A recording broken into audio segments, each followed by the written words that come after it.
Hey, how's everyone doing? This is David Des, and today I want to talk about arcade games, but not the popular ones.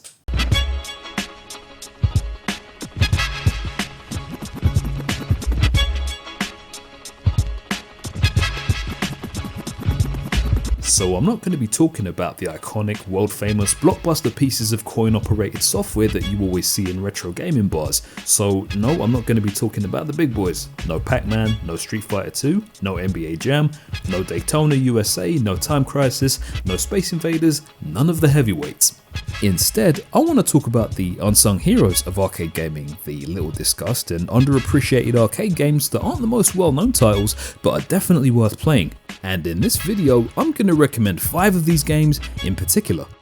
Before I do that, I just need to clarify 2 things.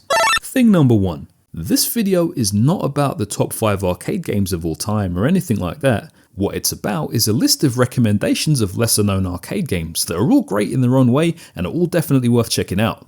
Thing number 2, some of the games featured in this video were only officially released on arcade boards, and using the original hardware is the only way to play them. Unless you can find another way, which I'm sure you can. You know, if you use the right methods.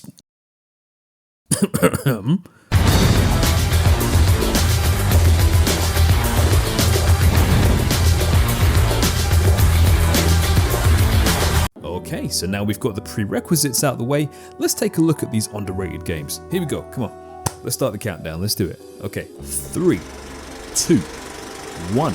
Number 1, Matchbreakers. Matchbreakers is a sequel to 1993's Newman Olympics, an athletics game with a sci-fi twist where superhuman athletes compete in tests of superhuman ability. Matchbreakers takes everything that Newman Athletics did, but does it bigger and better, and the result is a massively entertaining, really underrated game that deserves more attention. Matchbreakers follows the basic gameplay structure of your average Olympic sports game, so the events you compete in are broken into a series of minigames. However, because of the super-powered athletics theme of the game, those events you compete in aren't the usual track and field events. Instead of shot put, relay races or javelin throwing, Matchbreakers has you competing in events such as running across a river of lava, shooting alien monsters, avoiding being stepped on by Godzilla, and punching your way through to the Earth's core. Madness! Each of these games are operated with just 3 buttons that you have to press in different specific rhythms to progress, and it makes for really challenging and really intense gameplay that can be extremely rewarding if you can pull off those button presses correctly. Matchbreakers also has great visuals. The sprites are bold and detailed, the animation is consistently excellent, and each event is presented in a big, dynamic, cinematic style that makes participating feel like a really exciting, all-or-nothing challenge that gives you the drive to tap those buttons with everything you got and go for gold every time. Matchbreakers is a challenging, constantly engaging, and unabashedly crazy fantasy sports game that will give your fingers and hand-eye coordination a fun workout. Definitely worth playing. Number 2, Volfeed. Volfeed has a dense storyline that involves big concepts like planetary terraforming, space travel, and alien invasion, but all you need to know about Volfeed is that the game is really just a refined version of Kicks. For those who don't know, Kicks is a 1981 arcade game where the objective of its gameplay is to use a cursor to carve out up to 70% of space in a square on the screen while avoiding an obstacle from touching you. If the obstacle touches you, it's game over.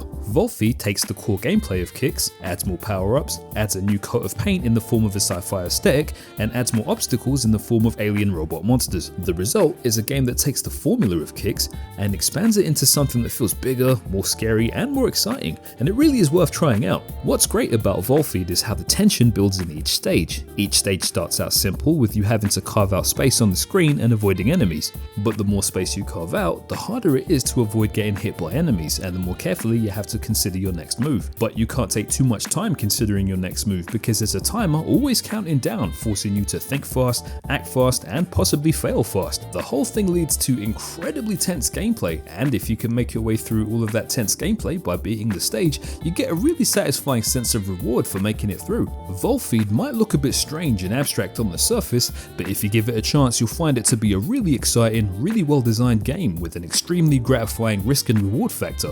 Good stuff, check it out. Number 3, Dino Gear. Dino Gear is a product of its time, the time in question being 1993. Video game trends of that time are well represented here. A post-Jurassic Park infatuation with dinosaurs, the kind of action platform gameplay that was all the rage during that specific era, an anthropomorphic animal dude with attitude as a playable protagonist, and so on. Dino Gear is, in terms of both game feel and art design, a state-of-the-art game that showed specifically what state the art was in at that time, and it's a really fun example of that kind of game.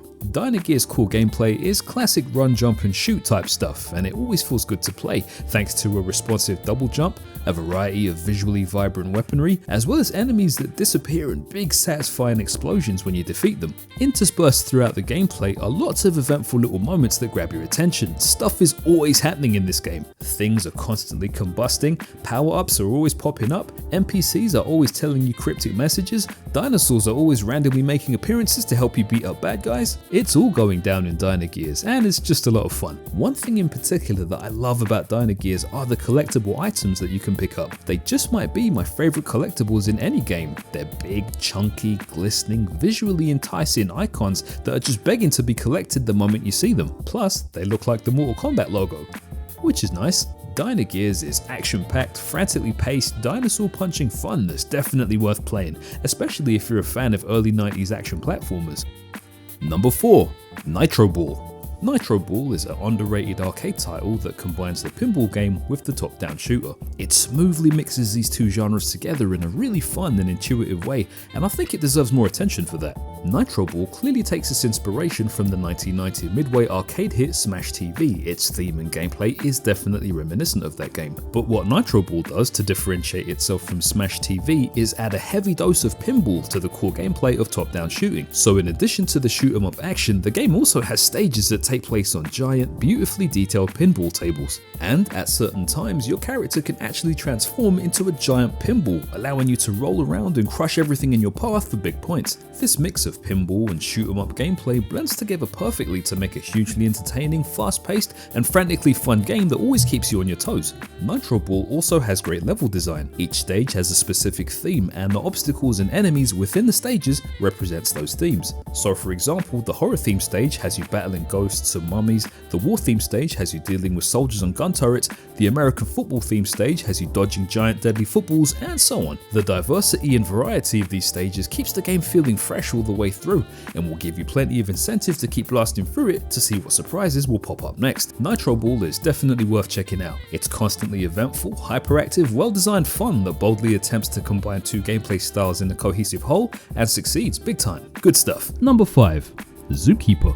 Single-screen action games were the bread and butter of the arcade gaming scene in the early 1980s, and it provided the scene with its first batch of mega hits like Asteroids and Centipede. One game of this era that doesn't get celebrated as much as those games is Zookeeper, and that's a shame because it's a really good game. The primary aim of Zookeeper is to build a wall around a bunch of zoo animals, and continue doing so until the timer runs out.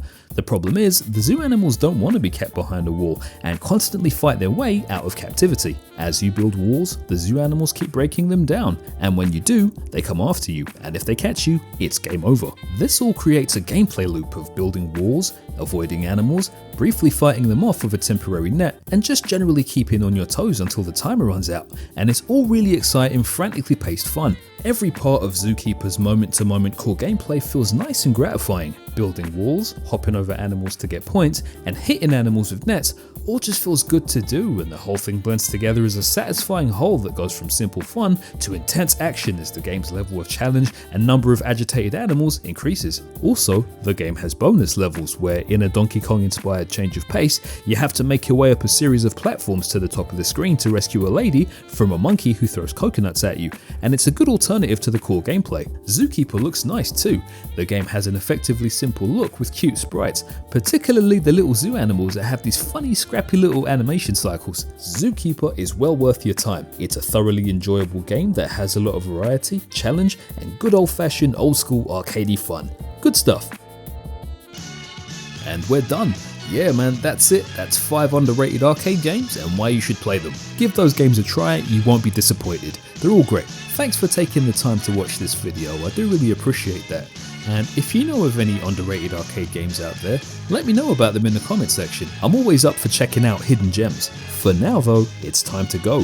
See you next time.